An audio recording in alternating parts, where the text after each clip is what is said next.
Hey guys, it's Ethan here with Ethan Trades Life, and today I want to talk to you guys about what I've learned so far as a beginner trader or paper trader. I trade with fake money, right? It's not real money.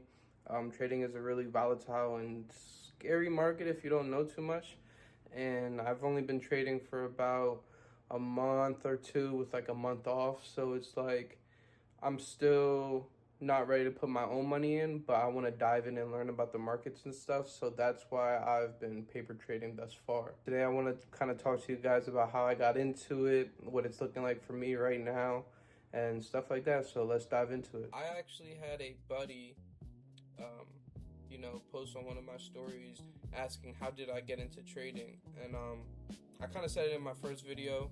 I got into trading with TJR. I just fell into one of his videos, and he actually has a boot camp that you can watch that's older.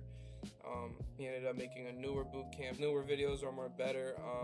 I watched all of them just because I was trying to dive into as much stuff as I can. My trading notebook. Here you go, trading notebook.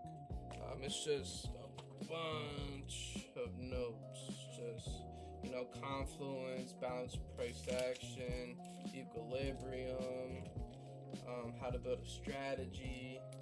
I have my strategy written down. Just a whole bunch of stuff that I haven't really touched ever since, but I need to get back into that to retain that, especially since I've been off for a while.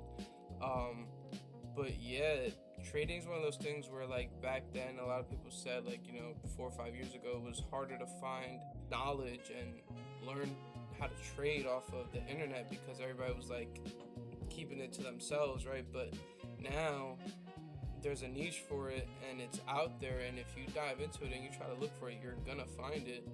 And that's kind of how it happened for me.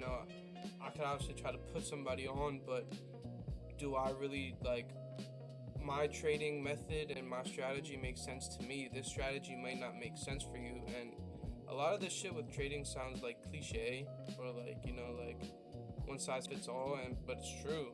Like, there's a method, and if you really do follow it, you can be successful. If you don't, you could really struggle in this profession, I guess. And trading's a really hard skill, and by no means am I a good trader. I mean, like, if we look over here, yes, I did make a trade and it did go well today.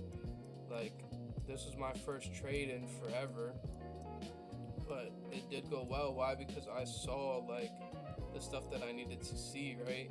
Well, initially I thought this was a liquidity sweep, right, off of this level. I don't know why I don't have that level marked out anymore, but I did have a level marked out here, and I thought it was a liquidity sweep.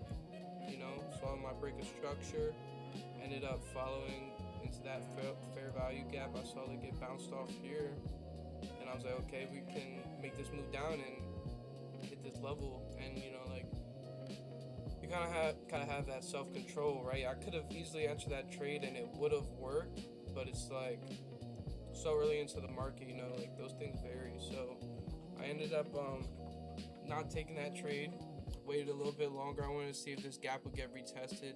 It was actually an inverse gap, right? We went above, closed above it, but then we end up tapping back into it and not pushing lower than the gap, and we made a new gap.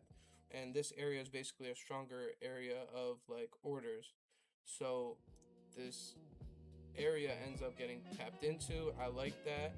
I entered right here, and the rest is history. I initially had this set up here. I really did like this trade, but my buddy said something, and at this time I didn't have these levels marked out, so I was like, you know what? It's been a while. Let's just set here. And what was it? It was a 1-to-1, a fair 1-to-1. Obviously, you always want to, like, aim for a 1-to-3, but like, not that bad of a trade. Not that bad of a trade. And like I said, this is fake money, right? I have another thing that I use, FX Replay. That's more of like, you could take multiple trades and you use past data to trade with.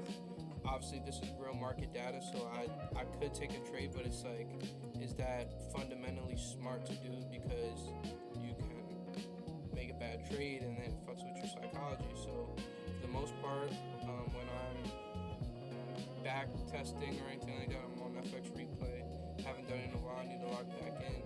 But yeah, it's kind of the majority of how paper trading works, how I'm paper trading, and kind of how I got into it.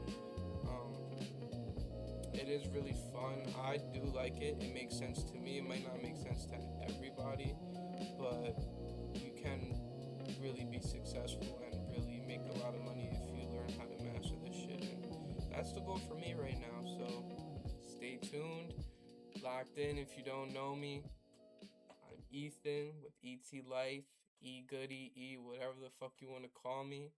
And just stay tuned, because we're gonna get lit. Shot behind still, I'm too geek for the guy. Yeah, whoa, I've been in the house, but I'm coming outside tonight.